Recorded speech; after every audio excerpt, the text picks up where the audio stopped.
I don't know if you guys are sports guys at all, but I went to a hockey game last night, which like I'm whatever about hockey, but I within the first like 10 minutes of the game, like a fight broke out, right? Like that's like a thing in hockey. And watching it like kind of close up, I was like, is this like professional wrestling? Because I noticed the two dudes were like grappling each other, but they were doing like fake punches, it looked like, but the audience was going nuts and loving it. And I was just like imagining these two dudes like going like this and being like, what are you doing later tonight? Like, you want to grab a drink? But I don't know. The whole kayfabe of like hockey was something I'd never thought about before. Because like, you know, you see fights and it's like usually pretty brutal, but it's like it's weird to have like a sporting event with that built into it, you know? Yeah. Maybe that's with like minor league hockey or like AAA. I think I don't know if they use the same terminology as baseball, but I have been to some in my past, and I have definitely seen some where the dudes walk away with like blood down their faces. So it's not always fake. but maybe how with much of it is just like movement. They might just not be able to move that easily in those. That's why they have those big ass gloves. So it's like you can't actually do any damage. Yeah. But it was interesting to see it. I think it was two like local teams. Like it was like two teams I think from the same area. So it probably didn't have the, you know, if it was maybe like a real competitor from like another state, they'd have their hearts just weren't in it. I could tell. It really took me out of the game. If you see the gloves come off, then you know that it's real. If you don't, then maybe that's the. Well, you just gotta pretend. You just gotta believe. I used to, as a kid, love the game NHL Hits 2003 or 2002 or whatever the fuck, because that was a hockey game where you could get if you like hit someone hard enough, it would go into a fighting game. That's right. And you would have like buttons to do different fighting moves. It was so stupid. It turns into Mortal Kombat. Like there's a game within a game. Yeah, absolutely. Yeah, no, we did that on it might have just been NHL. I don't know if it had like a sub name, but on Sega Genesis. And really? Yeah, it had that as a mini game, and it would go like the main game is kind of like top down view of the whole court, and it kind of follows the puck and whatever. But when you would get into a fight, it would go like a side scroller, and it would. That's why I want to say you'd have like stamina bars or some shit like that. So it was like Mortal Kombat, and I would exclusively play that game to get into fights just to do that. That was the fun part. Yeah. Well, yeah, we recorded like our GameCube retrospective, and there's like there's a baseball game that I used to play at my grandma's that was like, it was a baseball game specifically designed so like you could beat the shit out of each other if like your character got mad enough. So my siblings and I would just play it. And like if one of us was pitching, we would just intentionally try to like beam the guy at bat to get him pissed off enough to trigger like a fight scene, because that's all we did. We didn't even play the baseball portion of the game. Just wanted to see him kick each other's asses. Welcome back. There will be duds. This is episode 90, and I am your co-host TJ, aka J Spot Jack Cheese, and with me as always. I'm Nick, aka Dr. Funk on Twitch, and with us today is a special guest. He is a comedian, podcaster, writer. Is that the big three, pretty much? Yeah. Jeremy Those are all kind of the Kaplowitz. same thing. Yeah, they intersect. Yeah. Jeremy Kaplowitz is with us today. Thanks for joining us. Yeah, thanks for having me. Well, and my name is Jeremy, and I like to party. Oh, there you go. Yeah.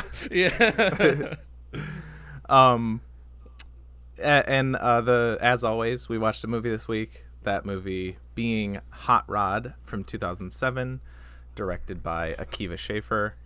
It follows the titular character Rod Kimball, an amateur stuntman, as he tries to raise money for cancer treatment for his stepfather so that he can beat the shit out of him.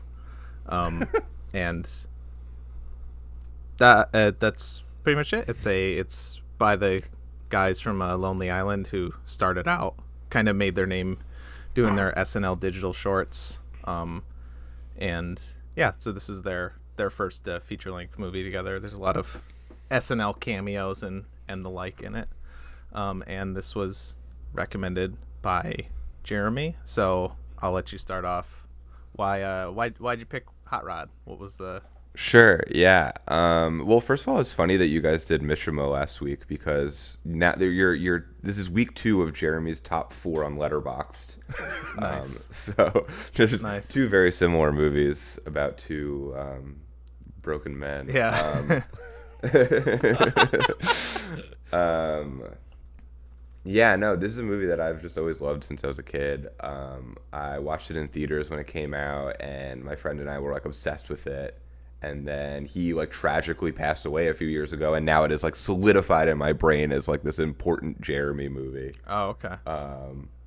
Yeah, I don't know. I've just seen it like a million times. I really love like small town comedy movies that have like I have a Wayne's World background. I love Wayne's World.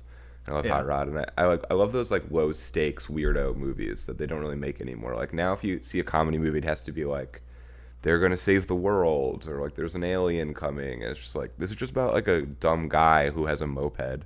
Yeah, and it's just a dumb movie. I love it. He wants to make the jump. That's like that is it. That's all it is. Is the guy? Well, I mean, the dad heart transplant, but like, sure, you know, it's really about him and his development as a man. You know. Yeah. Yeah. It is one of the many movies where the main villain is the American healthcare system. Yeah. Yeah. Yeah. Yeah. It made me think of like, again, I think something in this wheelhouse was like Napoleon Dynamite. I feel like would fit into that crate. Like this, there's like a certain era where these movies, these low stakes, you know, small town weirdo movies came out, and because I don't know, there's a Danny McBride one too. I can't think of the name of it that made me think of. What's the like Danny where he's McBride? the lead? Yeah, well, yeah, he's in this one as well. But he's like the karate instructor. Oh, the Foot Fist Way. Yep. It's 2006. Yeah. We're all kind of around the same time. Mm-hmm. Yeah. Yeah. This is definitely better than like thinking of this compared to a lot of the big comedies of the time, like Step Brothers. Fuck, I can't think, like Anchorman. Although I like Anchorman more, but like The Hangover. That just like a lot of those just don't do fucking anything for me, especially now. Well, yeah, it's weird. It's weird how Hot Rod has held up politically since then. There's no offensive jokes in this movie. Everything that's dated in this movie is just like corny now. Yeah. Yeah. Yeah. It's cringe. Like the Cool Beans stuff or whatever. Yeah, it's like, it's extremely YouTube. Yeah. Yeah. Yeah, but even even the Cool Beans segment is like so absurd, and like early YouTube poopy. Yeah. That it's like, I was like, okay, this is weird, but I don't know. I think I was reading a review of this, or maybe it was on the Wikipedia article, but someone said that like what kind of sets it apart is that like it's sincere. It doesn't treat Rod like, I mean, he's like an affable doofus, but it doesn't treat him like an idiot or like a shitty person. And I think that's kind of what separates it from those other movies, is that I don't know if they're like necessarily like cynical like Anchorman or Step Brothers, or like it's just a different sense of humor that maybe those movies, like their sense of humor is more like broad, like lowest common denominator. Not that like you're dumb for liking it, but it's like this one's a little weirder. It's a little more absurd. Like again, like Napoleon Dynamite. I feel like Napoleon Dynamite is like kind of polarizing in that way, where it's just like, this guy's, he tied up an action figure and he threw it out I don't get this. This is really strange. Yeah. Both movies containing a guy trying to jump something and it horrifically going wrong, you know? Yeah. It's true. Yeah. Yeah, Napoleon Dynamite feels a little meaner to Napoleon than this movie does to Rod. Yeah. Yeah. That's more like, that's like an exploitation of these made up people. That's what Napoleon Dynamite is. Yeah, the movie that kept coming to mind for me, although this isn't as absurdist as that, was like Wet Hot American Summer, or like other like David Wayne. That's the other stuff. one on my list. Yeah. My Letterboxd top 4 is Wet Hot, Mishima, Porco Rosso, and Hot Rod. Hell yeah, that's good. That's some good shit. Stupid list of 4 movies. That's good. You contain multitudes. I really like all those. I mean, I love Mishima. That was my first time watching it for the last episode, but that was an awesome movie. It's a cool movie. Yeah, like how there'll be. I'm trying to think of some shit. Oh, like this stuff where like after he doesn't make the jump, but he like crashes at the end, and then he gets up and everybody's cheering, and then it cuts to Ebenezer Scrooge holding a cooked goose outside the bus window. Like that's the kind of like Wet Hot American Summer type shit where it'll just like insert random bullshit like that. Yeah. Ha ha ho! A cooked goose for everyone! It's Ebenezer Scrooge! Yes, a cooked goose! Ha ha ha! Which is funny because we did a disaster movie, and that almost was like one of those disaster movie asides, like, oh my god, and there's Hannah Montana with a cooked right goose. But like the fact that it was like Ebenezer Scrooge was as so if that's ridiculous. a celebrity. Yeah. Chris Parnell treats him like, oh my god, but it's like a fictional character from a book. And we've been watching 30 Rock, and it's funny that Chris Parnell is basically Dr. Spaceman. Sure. Like, it's like the same character, like him overly talking about his Calvin and Hobbes tattoo, where he's like, I'd like to think that he had something in his urethra which separated his pee streams. Like, I've got a tattoo here that fully illustrates my point. It's of this rebellious young man, and he's urinating on an FM radio. And then this other stream of urine is going on to that television set.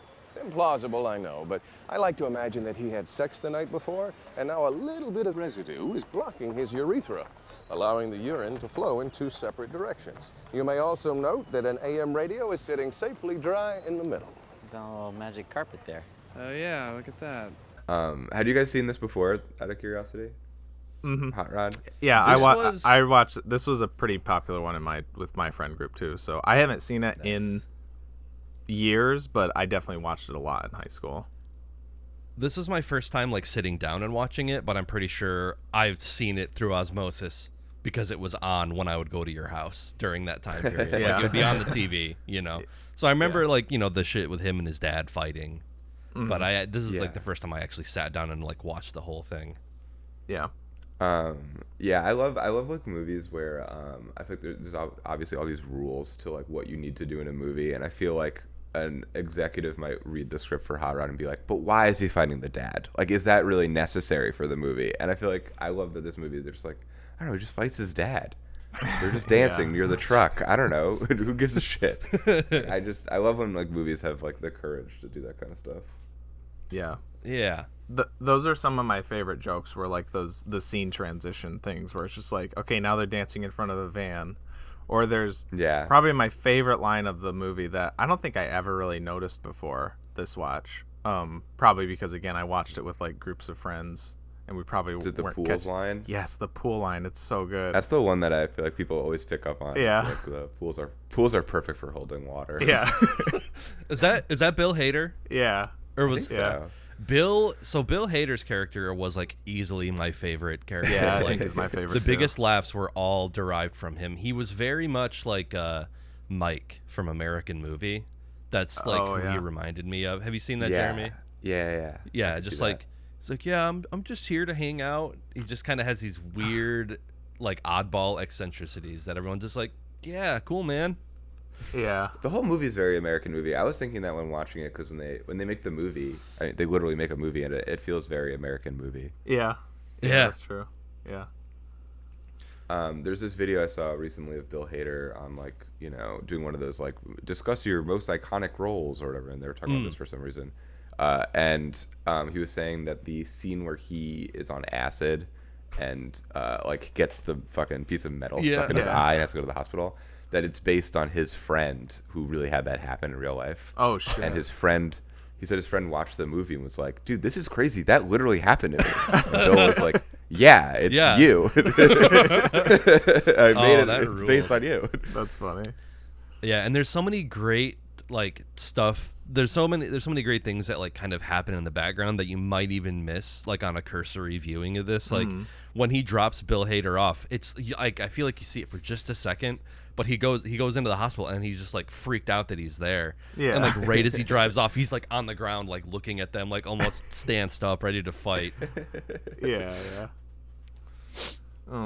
I was gonna mention the LSD thing as a specifically Mike Shank thing. Like when Mike would like talk about getting high or getting drunk, it was very much like where he's like, yeah, so my friend at work was like, I got this LSD, but I can't do it. Do you want?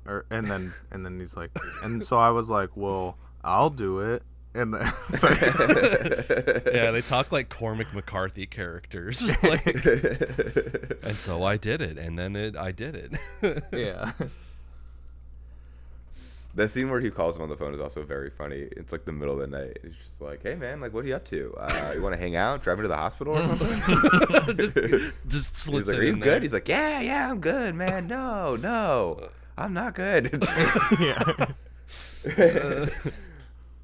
Yeah, so I feel like the sense of humor of this movie, I don't know, because like, so I was reading about it, and I think it was received critically or mixed. It was kind of received mixed when it came out, but I think It's got like 30% on Rotten Tomatoes or something. Don't I feel go like off with for that, Rotten like, Tomatoes. They have a bad I rating mean, Rotten system. Tomatoes is stupid, but yes. But I think with the advent of like Letterboxd, I think a lot of people are like reevaluating this movie. But you know, it's like one of those like I think it's called like Seinfeld isn't funny, but it's like the influence that Seinfeld had on everything else is like what made it worthwhile. And I think this movie's kind of like that, with that sense of humor, especially with like the Danny McBride character. Like I feel like this like put him on that path, like with like the Righteous Gemstones and Vice Principals. Like it has that similar sense of humor where it's like, I don't know if anything was like this before, like The Lonely Island and like the SNL digital shorts, but it's like it kind of, you know, paved a path for that weirdo, like lizard brain violence, you know, just over the top shit. Yeah. I could be talking out my ass right now. I don't know. The other one that I think of as far as Danny McBride is Pineapple Express. That would be like kind of the other one like that. Yeah. And that does have some good violence where he like hits the dude with the car and then he like shoots his toes off with a shotgun. Yeah. Well, I mean, yeah. That first explosive scene of violence with Danny McBride when like, what do they like knock over a dude's trash can and he comes out pissed and he just kicks him in the nuts and like hits him with the tire. I've been drinking green tea all day. I go to church every goddamn Sunday. You gonna bring the demons out of me? There you go, you got him. Not with the trash can, buddy. No.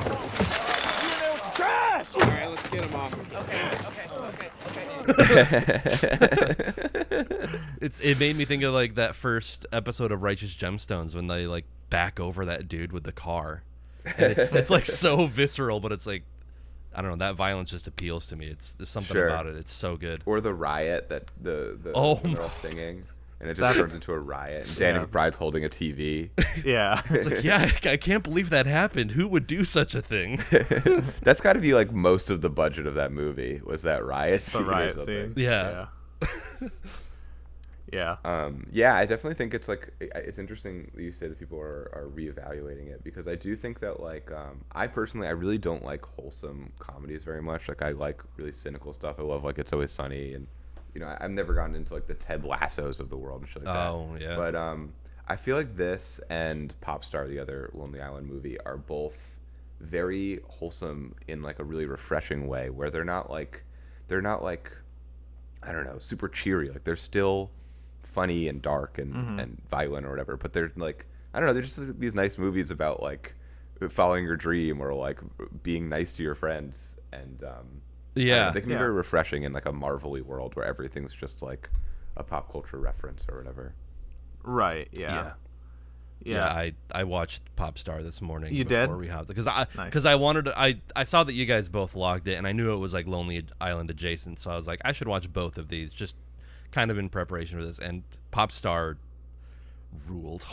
Popstar is really fucking good. Like, yeah, I was gonna say that was one that I slept on. I passed on it, and then I decided to watch it this week too, like kind of in conjunction with this. And yeah, it was fucking awesome. The first like it's one of the 30 funniest minutes of movies that I've movie ever seen, I think. are just like, it's just nonstop jokes. Yeah, it's so good. yeah. The songs, the song about Osama bin Laden, like, it's just, I feel like there's not really, I don't know, I kept thinking like this is like Obama era humor, like this is pre-Trump. It's like it doesn't have that sort of, I don't know, like we have to be making a statement or a message kind of thing, or like I feel like I feel like comedy kind of changed when Trump got elected, like maybe not for the best sometimes, and this is like a snapshot of that, like right before everything kind of changed, I guess. I think it holds up better than some other stuff though, because there's also stuff like when I think of like Obama era comedy, I think of like Broad City is a show that like hasn't held up super duper well. Yeah. Like, you know, saluting to like Hillary Clinton and shit like that. Yeah. Like, yeah. I feel like now you just feel like, all right, dude. Yeah. But yeah, I don't know. Popstar. I think Popstar is. I don't think a funnier movie has been made since Popstar came out. But they also comedy movies aren't made anymore. So you know. Yeah. I mean, yeah, you're probably right. I can't really think of anything. The only other movie like, I can... you gotta check out Blockers. It's like low key funny. It's like Blockers is fine. You know, there's all these movies that are like okay, and Popstar is just like every line in it is good. Yeah. Yeah. Maybe like The Nice Guys. Maybe The Nice Guys, did that come out after? It was the same year. I think so 2016. They're both 2016. So, but I mean, so I think really laughs per minute, like Popstar. It's a different kind of comedy. It is. I think. Like, it's kind of hard to really. Popstar came out like 1 month after. Okay, cool. Less than 2 weeks after The Nice Guys, so it still reigns supreme. Cool. Yeah, I remember because I watched Triangle of Sadness a few weeks ago, and I felt like that was the first, as far as like time wise. Maybe I watched some old one recently that I like more, but like I was like, wow, I haven't seen like this. I haven't laughed this much at like a new movie in a long time. And then I watched Popstar, which is a few years old at this point. But I was like, oh man, this is what laughter is. It's just a dumb movie. Yeah. It's not a biting satire of the wealthy, like all movies are now. Yeah, right. Yeah. Which I like, but it's just funny that every movie now is is like a satire of the ultra rich. Yeah, and that's definitely what Triangle of Sadness is. And that part, I was like, yeah, it's not really saying anything new, but it was still fun. It was a fun ride. I have to see that one. I haven't seen it. Yeah, same. I was gonna mention Popstar too, to bring up, like compare Tim Meadows to Chris Parnell, because I think in different ways, and I would give Tim Meadows the goated status with this, but like Tim Meadows is so unsung in his his like comedic timing, and he's perfect at it. He's so good at like he's great. His timing and delivery. And then I think Chris Parnell as another SNL alum. They're both just kind of underrated. That's what the word I'm thinking of. Like SNL alums. They're never like, they never have been like stars. Although Tim Meadows was a star in the Ladies Man movie, but other than that, they're always just like these side smaller characters, but they're so good. Chris Parnell's like always good. Chris Parnell's like he's like the Rick and Morty guy now. Yeah, right. Yeah, he's a weird place that he has ended up. Yeah. Yeah. I mean, he's got one of those voices though, where it's very recognizable. Yeah, it's very good for AM radio. Yeah. Yeah. I mean, I will say every time he shows up on 30 Rock, which I guess is another like Obama era show that I think I don't know, it holds up so incredibly well. Some of the shit that they were doing 30 is, Rock. But yeah, Chris Parnell rules in that. In Popstar, Bill Hader's in the movie for like 1 second. Yes. And, oh my god, his part was so fucking funny. Where he does the he says the weird flatliners thing. Yeah. He's like their crew guy who's obsessed with the movie Flatliners. And is doing tries to fit in a flatline sesh. Yeah. At least once a week. An F-line. I love that. It's so funny that he says like Flatliners and then he names the cinematographer, which is so funny. But another thing I know about that is apparently I haven't seen it. I think there was like a deleted scene where they say that character says like that his like cousin works for a stuntman who like died horrifically like a few years ago. But they cut it from the movie. But it's very funny that they retroactively ended Rod's life, I guess, at some point. Yeah, I was gonna say it's like basically the same character. Yeah. But he's only in it. He never shows up again, Bill Hader. Yeah. I had a thought when I watched that if he was the same. They do have different names, but they both got the long hair. They kind of have that similar voice, and I was like, I could see that that's what Dave like goes into post working for Rod. Yeah, he's doing an F-line sesh is like seems like it would be in his wheelhouse since he's like something that he would find out about on the internet and get very into. Yeah. I think part of the appeal of Hot Rod for me also was just the fact that, I mean, you've talked about like doing fake like jackass style stunts with your siblings, but like making a movie and just like being suburban kids with like a camcorder just doing shit. I think that's what resonates really well too. Is like it feels authentic in that way. Yeah. When I was a kid, I remember editing the scene where he like the scene where they're dancing by the truck to that song Two of Hearts. Yeah. When I was like in, I guess like middle school, I for some reason edited that video to have a different song in it, and I like in like Windows Movie Maker, and I don't remember like why or what the joke was, but I just remember that being like on my YouTube. Oh, do you know what the song was? I truly have no idea. I wish I could find it. It was like probably just a random song. I don't know. Put the Numa Guy song over it. Yeah. Or the Crazy Frog or something like that. Oh. Something really funny to like middle schoolers at the time. Yeah, exactly. It was probably something like that. I definitely did not know that as a kid that was the scene where he falls down in the forest is like a Footloose parody. Like I definitely just thought that was like just a weird thing that they did. Yeah. Does that happen in Footloose? I've never seen Footloose. Is that like the dancing in the woods to like 80s pump up music? The beginning is like I think like 1-to-1 recreation. Yeah. My God. For like a little bit. It's at least very similar from what I remember Footloose. And then obviously he just falls forever. Yeah. Yeah, I don't know what else is there to say about Hot Rod. It's just a very funny movie. People should see. The scene where he's in the woods just made me think of like how quick these Lonely Island movies are. Like they're all like 88 minutes or whatever. That's also very nice. And there's so little time for like a real scene. Like every scene just like cuts to like a new joke. Yeah. And I don't know. They're just good candy movies. Yeah. Yeah, they're very lean.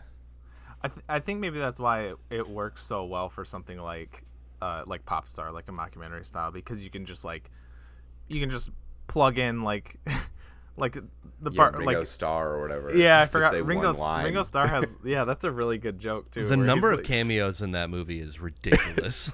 Yeah, where Ringo Starr's like he's singing like gay marriage isn't legal. It's legal now. But I was gonna say like plug in the scene where Justin Timberlake's like talking about I like to watch them eat, and then it's like him like looking through the door like smiling. And then you can just have that, and it's like okay, it's a documentary, so that's not weird. You can just have those scenes, sure. Cut softer, dog. It's like cutting the yeah, that's right.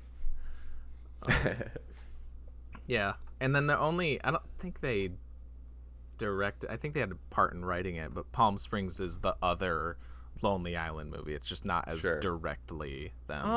But okay, that was also a good one. I like Palm Springs. I enjoy it. I would include some other stuff too. Bash Brothers is pretty good. That's right. I need to see that one. Yeah, but it's like the thing about Bash Brothers is like I feel like Popstar is one of those movies where you're like these songs are actually like pretty good pop songs. And then Bash Brothers I feel like is just a cool rap album that's like a little funny. Yeah, you know what I mean? Like I see. It's not really that comedic. I mean, it's about them as like professional baseball players on steroids. And, I don't know. It's a cool little like funny like 30-minute thing. And then I think You Should Leave is like one of their things that they produced. Yeah, that's right. Yeah. I think they saw like Tim Robinson in The Characters on Netflix, and they were like, "This guy should have a TV show," and then they made it happen. And nice. I feel like those are kind of a similar vibe. I think You Should Leave and The Lonely Island. Yeah, for sure. 100%. Yeah, I think You Should Leave is one of my favorite shows. I fucking love that. Yeah. We quote that incessantly on this show. Like, it's hard not to. It's like weirdly infected all of comedy, in like a cool way. Like I feel like I just like before that show came out, and then after it, I feel like so many comedians just do Tim Robinson's voice like in their act. Yeah. It's hard not to.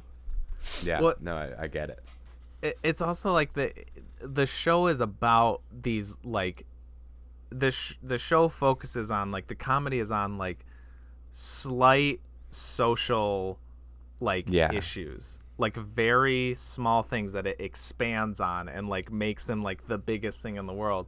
So this is like it deals with shit that people deal with every day, but it's it'll just be like a little minor annoyance that you would normally just like And I'm not saying that like oh now I am saying Tim Robinson quotes to people in the wild, but it's like I think that's why it stays in the mind so much, is because like you encounter situations in that show like every day of your life, and then now you have an anchor point to be like, oh, that's like that skit.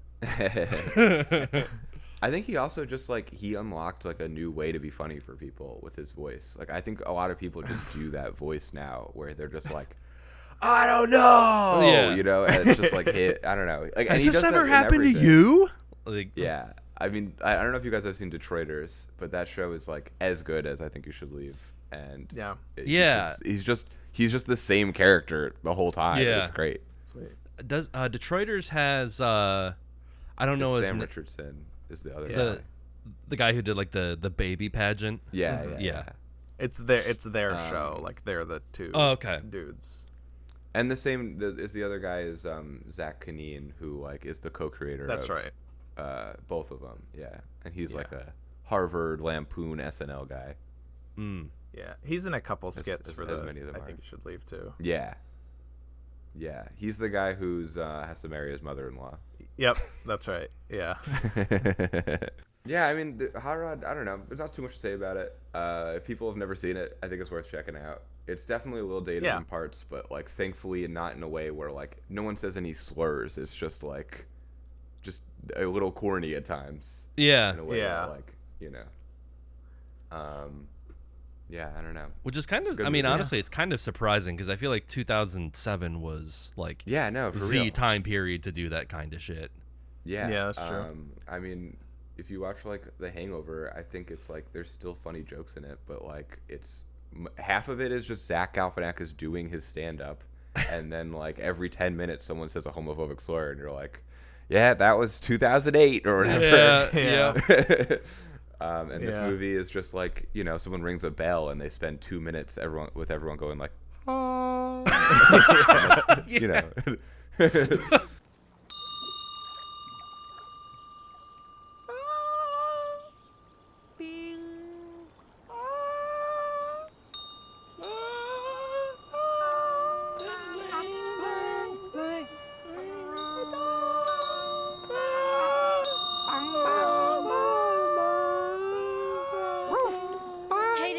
If your friends want some great punch. Maggie, don't even ask, just bring it. Come on. Don't just stare at me, go! That's that movie. Oh, holy shit, Queens of the Stone Age was in this movie. I'm sorry. Yeah, they're the band, right? Yeah. I think they're the band who plays at the like at the with the 15 buses. That's crazy. I wondered if that was like a famous yeah. Because they focused on him so much, and like the singer looked like he had like prosthetics on or like something. I'm like, that's probably somebody. God, the way his motorcycle just decimated the drum set. It's like it's a small budget movie, but then there's like these huge set pieces where like they're destroying shit.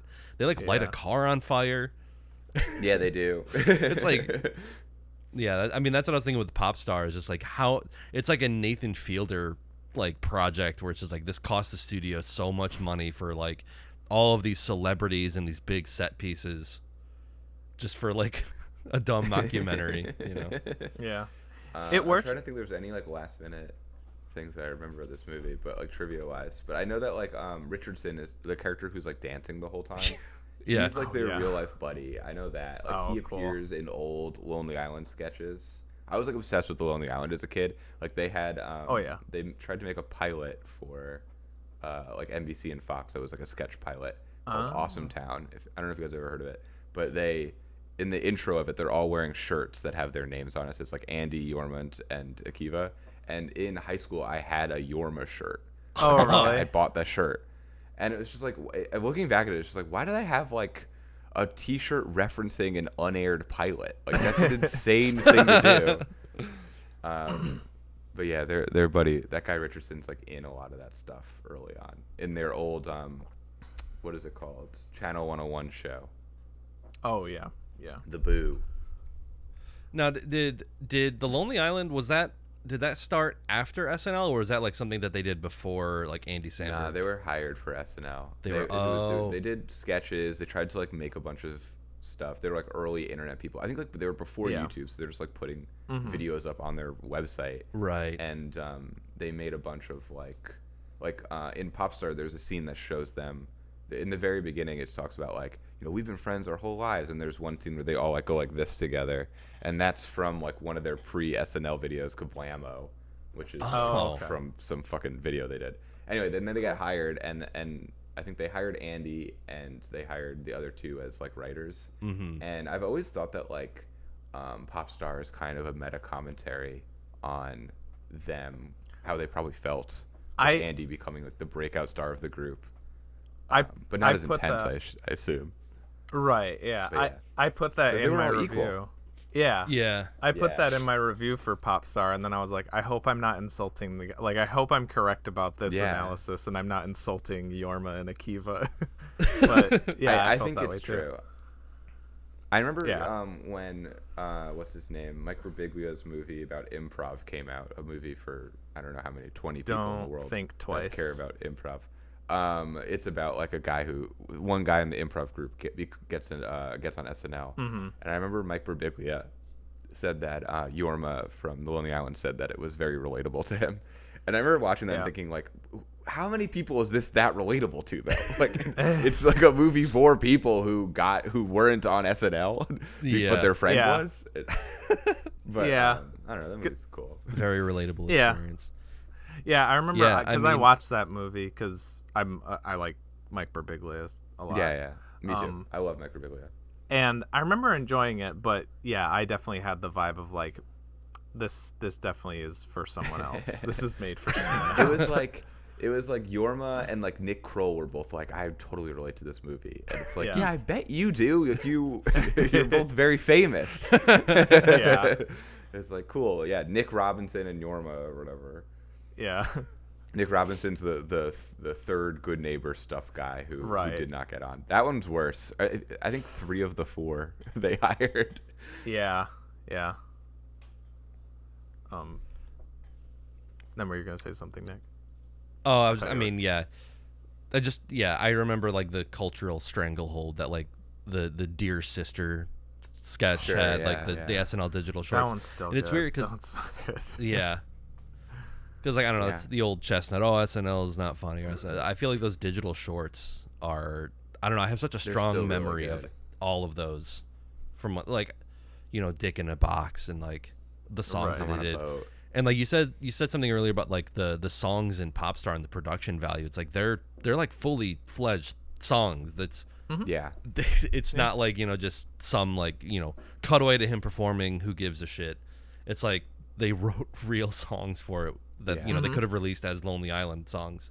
Humble could like be on the radio as a real pop song. It's like it's like 15% funny. Humble and it could just be a song. Like legitimately a banger. I was like, and like the writing too.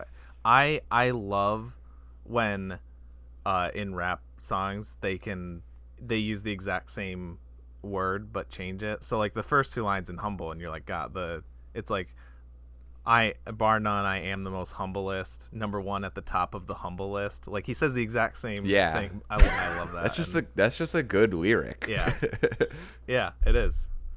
Yeah, and I got their first album in high school, and I listened the shit out of that. And there's a handful of songs on there that were never on SNL or anything. So they did like make like full albums worth of songs, and I re-listened to it after watching Popstar, and yeah, they're all like, I was kind of expecting to notice sort of like garage band or like like YouTube level kind of music, but no, it is very well produced. Yeah, they've always said they don't want to make fun of rap music, they want to make funny rap music, which I think is a cool idea. Yeah. Even there's also like that old Donald Glover's now like the most famous person in the world or whatever. Not really, but he's like, blown up in success. And there's an early Childish Gambino song where he like, I remember like when I was in high school, he says something like I'm not trying to do a comedy rap, like this isn't jokes. And then he says like the only ones who do it well is Lonely Island. And it's like even like early Childish Gambino is like shouting out the Lonely Island. It's like the only funny comedy rappers. Yeah, that is funny. And I mean, yeah, and like talking about those types of like humble list, that's kind of like the vibe that I get from like those early Childish Gambino records too. It's like a comedy writer writing a rap album. Yes. It's like, because like Camp, I feel like some of it's a little dated, a little cringe, similarly in the way that like Hot Rod is, but it's like written, it's great, it's crazy good. Yeah, and like his stand-up special, like the Weirdo, which I used to watch. I was at that one. You were at that? I went to the taping of it in high school. That's insane. It's like the first comedy show I ever went to. Oh my god, Weirdo taping.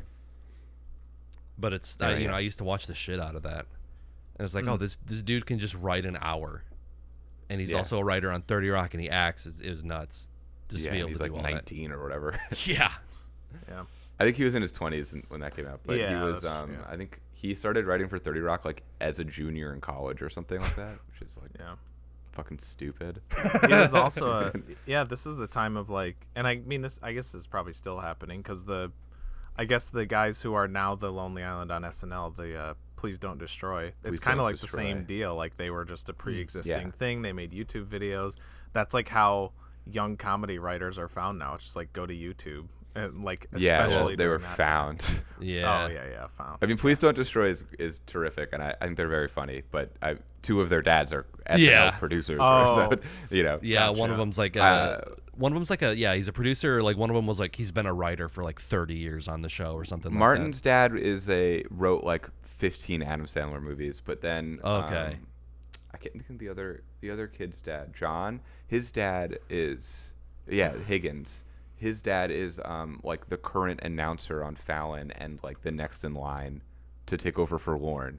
So like, oh really?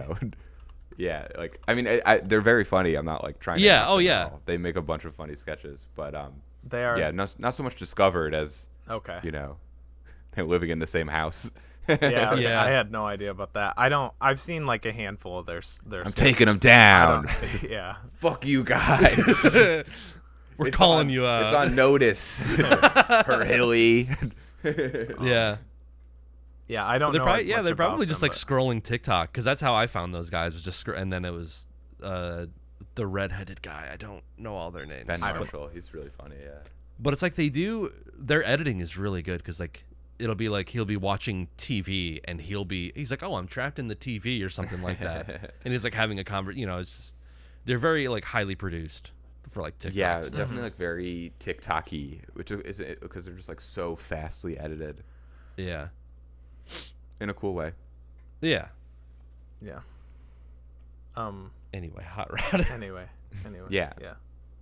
I don't know. I like at this point for me it would just be like, here's another quote that I like. Here's another quote that I like. There's not. I'm not like. I'm not trying to like shit on the filmmaking, but there's not a whole ton to talk about in that regards. Yeah. Other than like, I do like the little like, like we said, like just throwing comedic things in the background of a shot that you might not even notice on your first watch. Mm-hmm. That's a directorial choice, I guess. So I'll give like that. That's cool. I always like that in comedies, but yeah. Ian McShane's really good in it. He is. Yeah, he is really good. I love Ian McShane. Yeah, he's like I don't know. He's a weird guy. He's good. It's very good, cool like physical comedy too, because he's like, I think he was like 60 something when this movie was out. and it seemed like he did a lot of those stunts. So like he was rolling around with Andy Samberg. Yeah. Oh, here's a piece of trivia I remember. This movie is written by Pam Brady, who is like a I think Mad TV person, and I think my understanding is that like when the Lonely Island guys came in, they rewrote a lot of it because because they just made it more Lonely Islandy.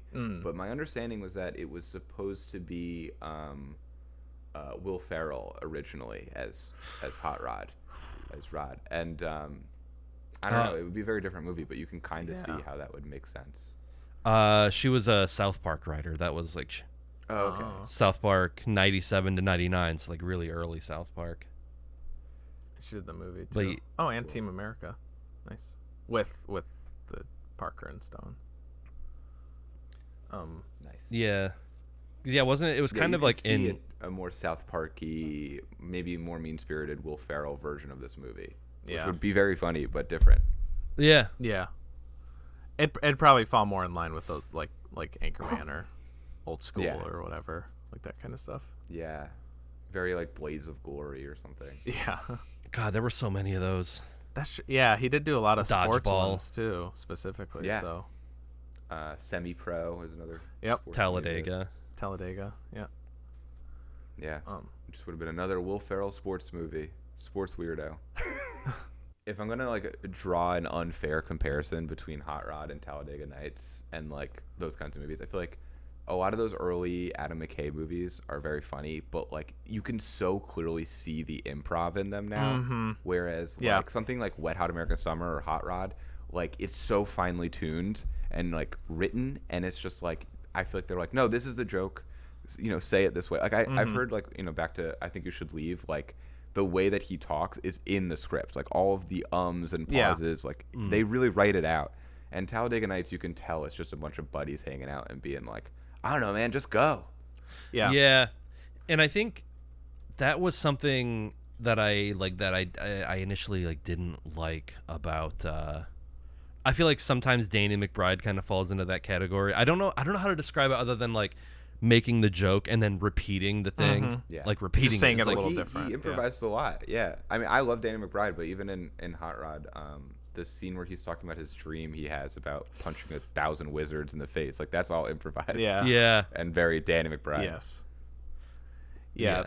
It's like, I got in this car because you're dumb. Yeah. Did you know that you're dumb? Yeah. It's like that cadence of just like, repeat the joke, like the punchline. Yeah. Like there's I think like a good example. I think it's in Knocked Up, and there's a scene where or maybe it's Knocked Up or 40-Year-Old Virgin. And there's a scene where it's a couple characters and they just go, you know how I know you're gay, because da da da da da. And then another one comes, you know how I know you're gay, and they just do that for like a minute, and it's like, that was comedy at the time. And I remember they would even have on like Judd Apatow like DVDs, they would have like a bonus feature that was just improv-o-rama, and it was just like, here's every take that Paul Rudd did of this scene, and it's like, they're funny, but if you can write something that feels like that, it's gonna be better. Like improvisation is impressive for sure, but it's not always as funny. It's one of those things like where when you're shooting it, I think everybody's like, oh, that was fucking great, that was really funny that you just came up with that line on the spot. That's probably how Adam Sandler movies feel on set. Just puts out absolute dog shit, but they probably had a blast making it. Those types of scenes I feel like are better suited for like end credits blooper fodder, right? Like like show it then, but like write the shit for the movie. Because like my favorite comedy movie ever is Wet Hot American Summer, and it's just like you can't improvise those jokes. Like, they're just not. Have you seen Wet Hot American Summer, Nick? Or no? Yeah, it's been a few years. Okay, good. Yeah, it's hard for me to, like, I've seen Wet Hot and I've seen Hot Rod and I've seen Popstar like 1,000 times each, and it's hard for me to imagine watching Knocked Up all the time or something. It just sounds tedious. They don't seem as like rewarding on repeat viewings. Wet Hot American Summer's so good. I adore that movie. I love that movie. It's probably my favorite movie ever. Obviously, I don't think it's the best movie ever. Sure. It's probably my favorite movie. It's just a warm blanket of a movie. Yeah, it for sure is. What did you think of the just quick? What did you think of the Netflix ones? Because I thought they were good.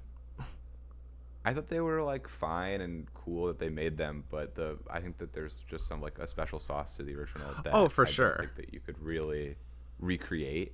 But like as like add-ons, they were like they're like a good season of Community or Parks and Rec or something. Okay, yeah. They're like, that's how I feel about it. I'm happy they made them, and I'm happy I watched them.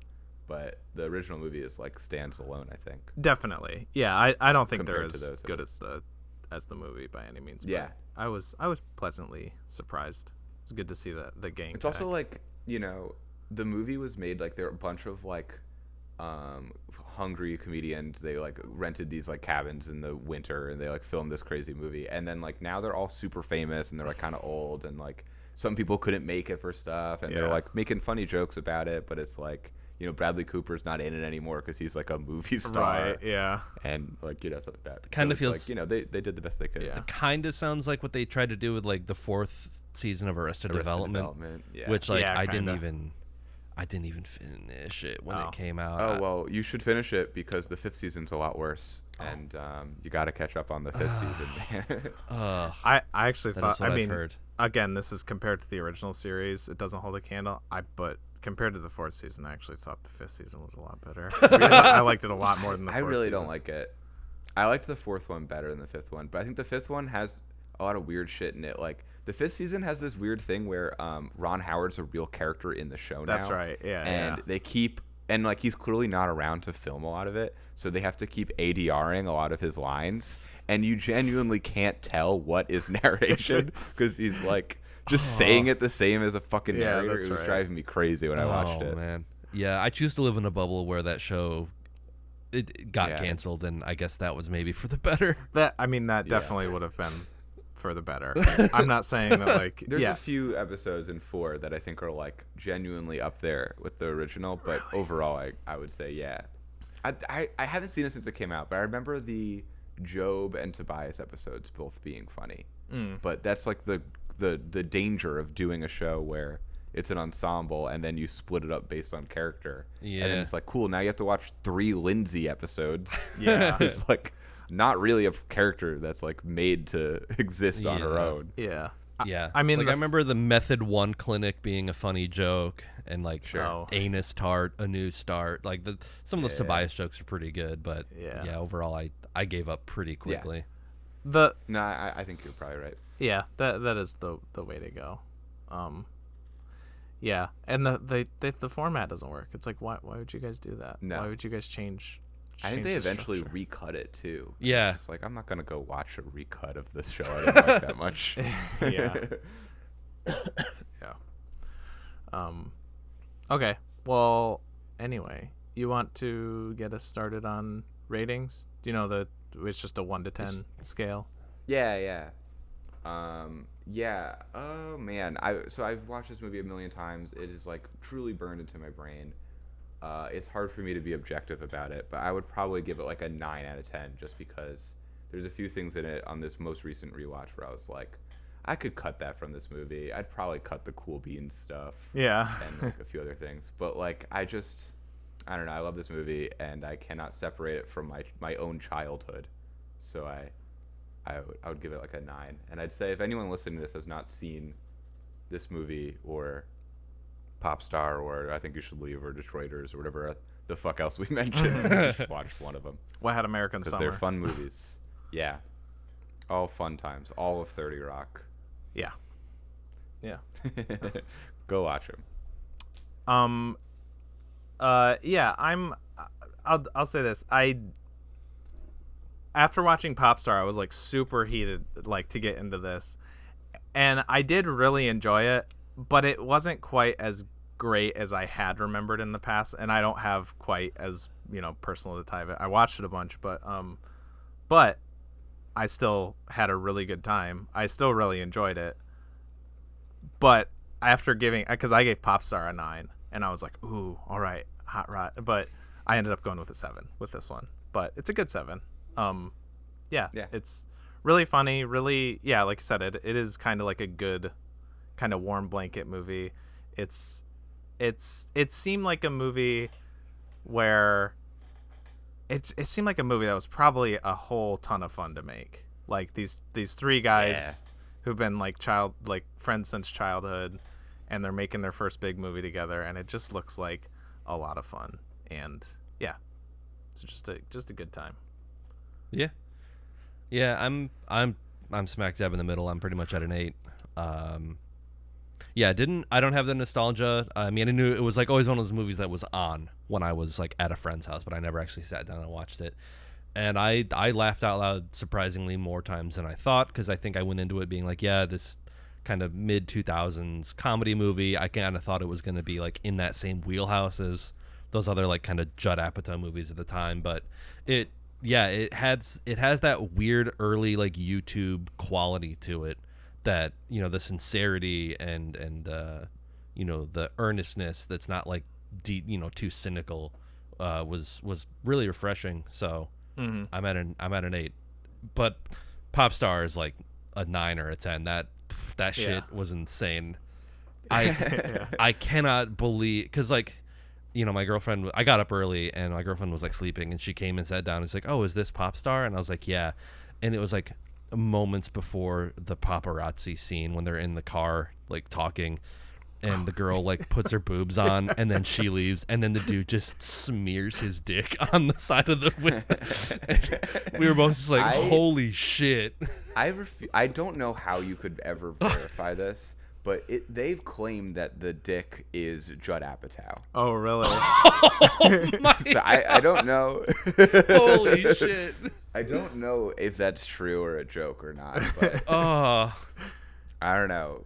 Yeah. Oh, because like I was like, okay, there's a penis visual gag, great, but then he like puts his balls over the window, and like, well, it's when he rolls down the window and you hear it like squeaking. And then Andy Samberg's like reaction is like, the timing is really good. And he's there like, too.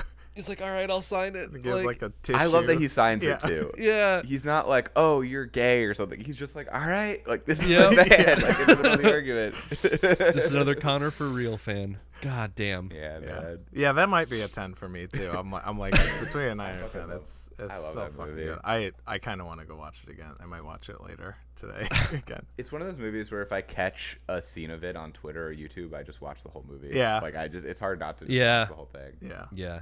And they're both like movie. tight 90s. Get in, get out. They're super like lean. Like the jokes are written in that way that it doesn't overstay its welcome, I don't think. No. Not at all. Yeah. Cool movies. Speaking of not overstaying or welcome, here's an ad break. Did either of you guys have anything? Because I know, I'm pretty sure we have all watched Tar. I don't personally want to talk about it, but it's something that we can all discuss. Well, I know based on Letterboxd, I think Jeremy and I liked Tar a little bit more than you did. So probably a lot I saw more it twice than me. in theaters. And I'm willing to fight to the death over it now. That's the thing is I'm that's why I'm saying I'm not because I care so little about it. Yeah, we don't have to talk about Tar. I feel like everyone in the world has talked about Tar. I mean, that's true. Yeah. I watched After Sun, but that would probably bring everything down because it was very good but very sad. It was a huge bummer. I don't know about you guys, but I feel like I love Letterboxd so much for the watch list feature. But whenever I put a movie on it, if it's fun, I watch it right away, and if it's not fun, I don't. And now my Letterboxd watch list is like 200 depressing movies that I just never want to see, that are all like masterpieces, and half of them are like foreign films. And I'm just like, when am I going to watch this? Like 4 hours? When am I going to watch The Handmaiden? You know what I mean? Like, I just don't have the time. But yeah, After Sun is on there, but it's like one of those movies that looks like people are like, "Oh, I cried while watching this." I'm like, I don't want to cry. Yeah, I'm not in the mood. I mean, I will say that it definitely was like funnier than I thought it was going to be. There were moments of humor, but I feel like with every sort of like drama, you know, about that kind of subject matter, or I guess drama in general, the jokes like are, you know, there's a lot of jokes in the start, and then it just reaches a point where it's not funny anymore. Like I feel like with like Breaking Bad, like the first couple of seasons have some really good like Walt and Jesse, like a robot, like those kind of jokes where you're like, oh, this is kind of dark, but there's like some humor, some levity to it, and then it just kind of hits that point, and then it's just like it's a downhill bummer for the rest of the ride. Yeah, and that's kind of what After Sun was, but we saw it on a bigger screen, which was kind of cool. Like it was like the West Michigan premiere, because I don't think it was like in theaters anywhere around here, which is kind of surprising because like Paul Mescal is kind of an it boy right now, I think. Twitter likes him a lot. I don't know if that's like a good barometer, but because he was in Normal People as well. Yep, and he's I don't think I know really him. Really good in that show. If you liked him, you liked him in After Sun, he's amazing in Normal People. Another show that I have heard is devastating to watch. Yeah, it is. It's everything is now. Yeah. It's just like I've been watching Paranoia Agent. Have you guys ever watched that? No, I have that in the cup. I really want to. I have basically every Satoshi Kon movie, and I mean that's a show, but in the cup because. Well, that's like the fifth one he did. Yeah, I think it was his last. Basically, one? the fifth movie. Was it his last? I have no idea, honestly. Because he died. Yeah, he died tragically. Yeah, in like 2007 or something. It's been a while. I think it's probably my least favorite thing that he's made, but it's still very good. Oh, okay. But everything he's made is really great, and I really like his movies. Interesting. And they've been pretty ripped off, so. Oh yeah, for sure.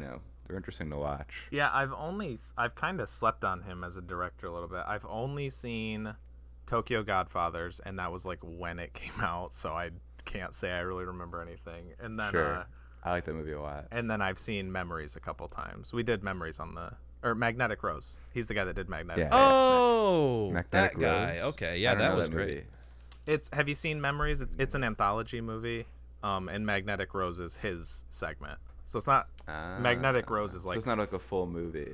No, it's part of an anthology movie called Memories, cool. But it's really good. It's got it. It's really solid. Very like cool. I will check it out. Science fiction-y, strange. Yeah. Mm-hmm. Well, he's made he made Paprika, which is like a direct inspiration for Inception, I think. And then he made Perfect Blue, which was like, I think there was even a legal battle with him because what is it? Black Swan ripped off like several shots from it. Yeah. But those are both really good movies. This was something that showed up in. Sorry, I was off TikTok and then I got back on it. But that was like that was one that I saw that it was like a side by side. I didn't realize it was this really dude. Similar. But it was like it showed Inception and Black Swan, and it showed like these anime comparisons. It's like holy shit. Yeah, I mean he's only made 4 movies, and 2 of them were like ripped off into critically acclaimed American movies. But they're very different, really. But like they're really cool, and if you've never seen his movies, they're like I don't know, they're unlike anything I've seen. I think Paprika's like super surreal and weird. Yeah. Like I said, I've only seen Tokyo Godfathers, which I think is probably his most or his least surreal. Normal, yeah, definitely. It's very like sweet. It's a sweet movie. Mm-hmm. It's a cool Christmas movie. Yeah, but yeah, of like Memories, I feel is probably more akin to the rest of his. But they all sound really interesting, I believe it. And they're all considered to be pretty good. So yeah, I really really want to check them out eventually. And he died tragically, so it's easy to watch his filmography. Yeah, right. Only 4 movies. Yep. Lucky for you. Yeah. And then Paranoia Agent, the one show he did, is only like, it's like half a season or something like that. Yeah. And it's all on YouTube for free. Is it really? Yeah. Do you guys remember the YouTube essayist Every Frame a Painting? Mm-hmm. Yes. I loved those videos. I've never found a YouTube essayist. Is that the right word? I don't know. Yeah, I think so. Essay, yeah. I've never found one that has come close to that. Like, there's a lot of like writers ones, and maybe because like I'm a writer, I just find them stupid. But I really love Every Frame of Painting, and he has a whole video about Satoshi Kon and his like editing style that's really great. Okay. Yeah, I don't know. It's cool. Yeah, I was bummed when Every Frame kind of stopped making videos. I think it was like 2015 or 2016. I think they stopped. Yeah, it was a while ago. Yeah, the one Did it just kind of stop just without any? Was there any sort of like? They gave like a reasoning. It was just like it's just way too much work for us. Oh, yeah.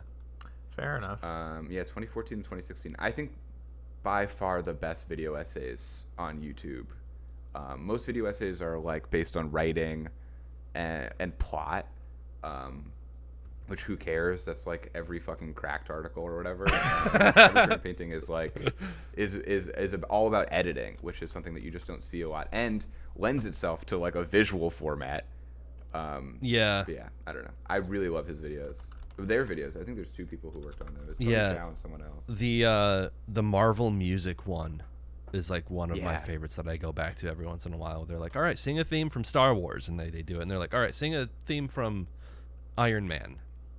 Yeah. And they're just like but yeah, they talk about like using temp the temp music and like how they, would sorry, I'm feeling inarticulate right now. It was just like it would show like the temp music that they told the editor to use. And there's a really good like Hollywood Reporter like roundtable about like music and film, and like Danny Elfman is in it, like Trent Reznor, all those guys, and they're talking about how much they hate like when a director comes in with temp music, because they're like, let me come up with something on my own. Yeah. But the Every Frame video, it like shows like side by sides of like, here's the scene from Iron Man or whatever, and it's like, this is the final score, and then here's the temp music that it was probably inspired by, and they are like nearly identical. Yeah. Like I feel like there was a lawsuit, and like they had to give credit to I don't know what movie it was. Like they used a Gladiator song or something like that, Right. and they ended up having to give credit to the original composer because it was like so similar. And like those cases are really hard to prove. Like you're like, oh, so and so, oh, they just ripped off like Stairway to Heaven, or one of those types of things. It's like a rare instance where it's like, no, it's provable that you probably had this as temp music and used it. Yeah, those videos are really great. The Jackie Chan one's probably my favorite, where he just goes through the like visual comedy of Jackie Chan, and that's very cool. I think I've seen that one. I've seen a good amount of them. I know the ones about like the people that I like. I know, like he did one on Kurosawa and Buster Keaton. Yeah.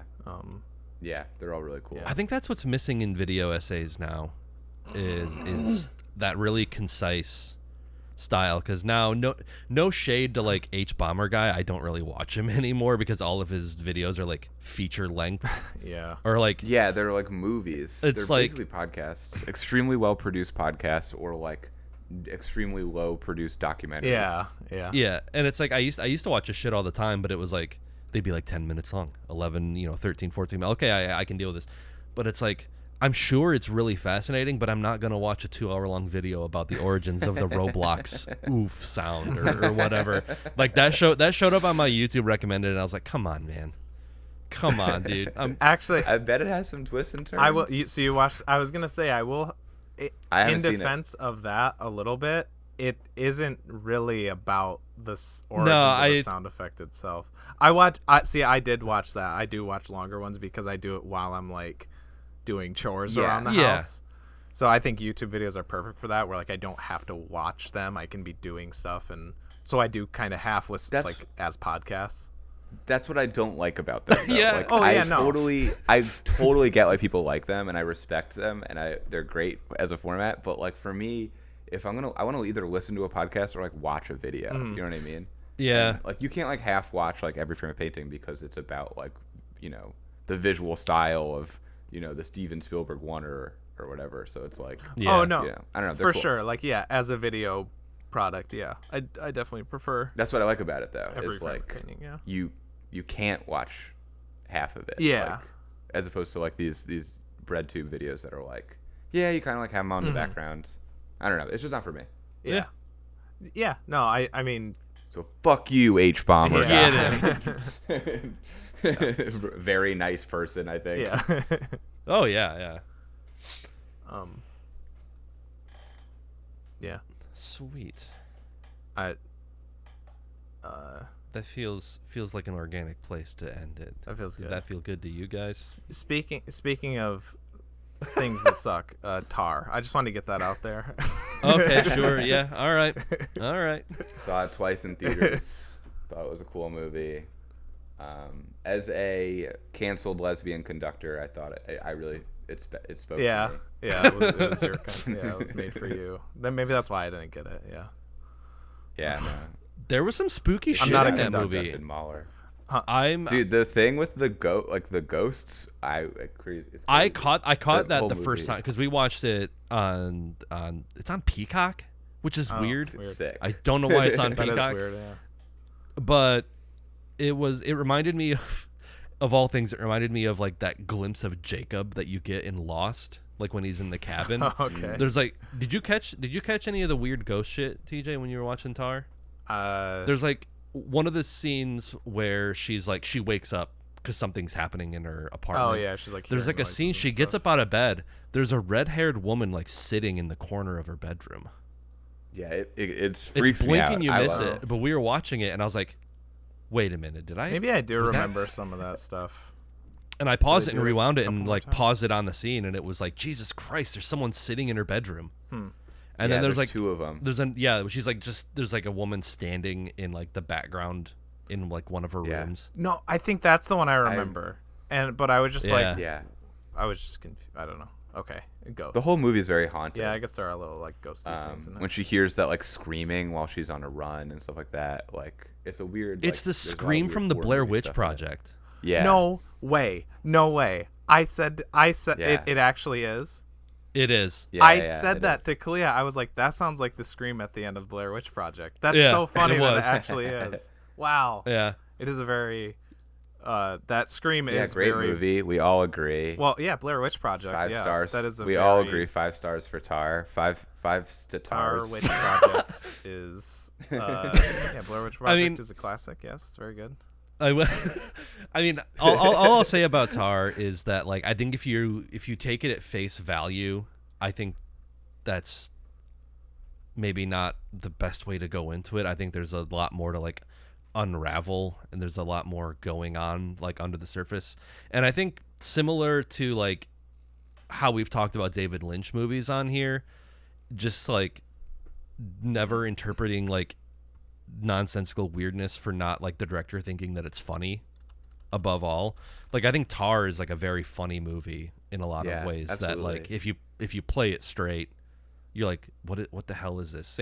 Similarly with like David Lynch shit where it's just like, this is really weird, and I was like, it's very possible that it's just like David Lynch thinks it's funny, and like maybe that's you know. So you guys just watched Mishima, and I really love Paul Schrader, and I feel like Paul Schrader just keeps making the same movie over and over again. He's just made Taxi Driver like 7 times. Yeah. And I love Taxi Driver, but I feel like Tar fits into that category for me, where it's like a movie. It's like a sympathetic look at a bad person who is like unraveling due to guilt, and that's like every Paul Schrader movie. And I don't know. I think it's cool. I like that genre. As if we're talking about things that were, if you thought it was funny, it was probably intentional. I did think the ending to Tar was fucking hilarious. That like, that, yeah, like, Yeah. absolutely. Oh, yeah. the That fucking absolutely Monster worst Hunter. possible scenario for a conductor playing at a and, gaming like, convention. Someone even pointed out just like how condescending it was that like she shook the first hand of like the principal violinist too, just like, you know, giving that same gravity to that she would with like Mahler's Fifth or whatever. Yeah. And I think the other reason that I think I was thinking that there was like more to it is, and it's literally only because he was in Eyes Wide Shut, but Todd Field was Nick Nightingale, the piano player at Eyes Wide Shut, and I was like, there's got to be some sort of like, you know, it wasn't necessarily apparently like Kubrick, because gave he was him in a advice. Kubrick movie. You know, Tom Cruise was also in Eyes Wide Shut. I- Right? Is there some hidden Well, meaning to Todd Tom- Field- to Todd Top Gun Field and Maverick that Todd- I'm missing too? Todd it's- Field and Tom Cruise are good friends. Oh, okay. That's so actually that's real. Why that, okay. No, I know that he was in Eyes Yeah, Wide Shut. I was just making a joke about that. I'm allowed to interpret this movie however I want. I mean, you know, I But- will say I feel a lot of what you're saying about Todd Field's last movie, Little Children, which I really enjoyed. I really like Little Children, and there is kind of similar sort of like creepy elements to that movie, even though it is mostly just like a family drama. It's about these two people who like cheat on their SOs with each other. It's a very kind of like basic plot, but it's good. I would recommend that one for sure. I just didn't feel it with this one. And you're saying like, yeah, maybe you need to look at it another way. There's no way you can convince me to watch this movie. As much as I shit on like RRR before, 100,000%. If I was forced to choose, I would watch RRR every time before. I would say, no joke, my top 2 movies 2022, Tar and then RRR is number 2. Not even kidding. And then I think on my list on Letterboxd, I might have put Jackass as number 3. Oh, hell Jackass, that was Yeah. one of the best theater going experiences of last year, period. That was so good. Yeah, if we're talking about like best comedies too, does that one count? Because that's that like as far as like Popstar, you know. Jackass, the opening of Jackass where they painted I can't think of his name. Chris Pontius. Yes. They taint his dick and balls green and they make it into a little Godzilla is one of the best comedies I've ever seen. And I saw that, my wife and I saw that like in the theaters, and I was like crying laughing at the opening of that movie. That's just the first shot of the movie is his actual ball sack on screen. As Godzilla coming out of his fucking it's face. like they got a macro lens so you could see like the details of his scrotum and his pubic hairs. I couldn't believe it. Yeah. Your dad was there, TJ. When we, he was. He was like sitting a few seats down the row, and I would just hear him be like, "Oh my god." I think he was cracking like he. No, he was laughing, shit. But yeah. It just made me think of like if my dad would like it. My mom would be like, I'm leaving. No, Jackass Forever that's like one of the greatest film like theater experiences I've maybe ever had, just because it was just there was a bunch of my friends there and we were all like super into it and okay.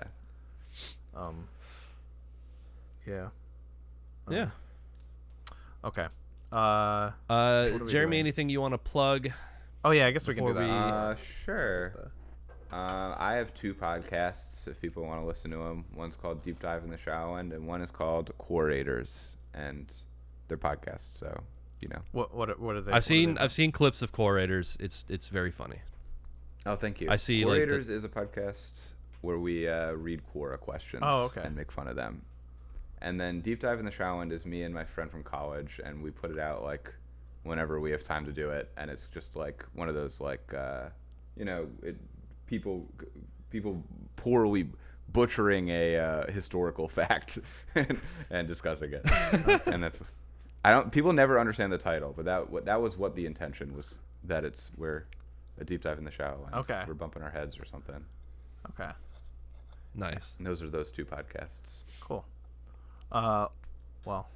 Well, we still got to do the movie for next week, I guess. But I guess since we're getting on this, thanks for coming on the show. And so if you guys are following my Letterboxd top 4, your next movie next week is going to be Porco Rosso.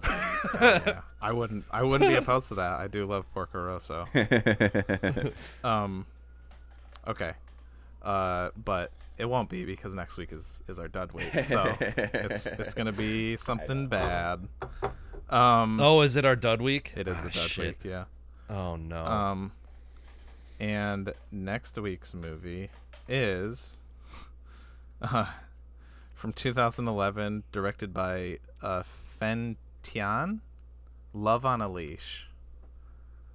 I don't know what that is. Sounds like a dog. It's another dog. Yeah, it wasn't our last one or like 2 of them ago. I really hoped it was It was Quigley was our. Yeah. It sounds like a great BDSM movie, but unfortunately, it sounds like it's probably a dog movie. It's a dog movie. But if it was like Love on a Leash and it was about like a dom and a sub, now that's an interesting rom-com. No, but from what this might be the shortest Wikipedia article I've ever seen. She wasn't supposed to fall in love with her clients. Anyway, sorry. 3-sentence synopsis. There's not even like starring, reception. There's like nothing about this movie. Holy shit. All right, hell yeah. Okay. Yeah, I want to say, let me check. I think this one is on YouTube. This is like the it's on Tubi for free. And I think it's also on YouTube. So go watch it at one of those if you don't want to be spoiled for Love on a Leash before next week's episode. These episodes come out every Wednesday at 7 p.m. EST on Twitch and YouTube in video form, as well as Apple Podcasts, Spotify, and more in audio form. We also have social pages on Twitter, TikTok, Facebook, and Instagram. And with all that said, I am your co-host, TJ, aka J-Spot Jack Cheese, and I like to party. And with me, as always... I am too legit to quit. Wait, is that Popstar or is that Hot Rod? That's Hot Rod. That's Hot Rod. Okay, good. Nick, aka Dr. Funk on Twitch, and joining us today. Hey, I'm Jeremy, and I'm at Jeremy Smiles on Twitter. Thanks for having me, guys. Yeah. Thank you. And I like to party. Yeah, there we go. All right. Bye-bye.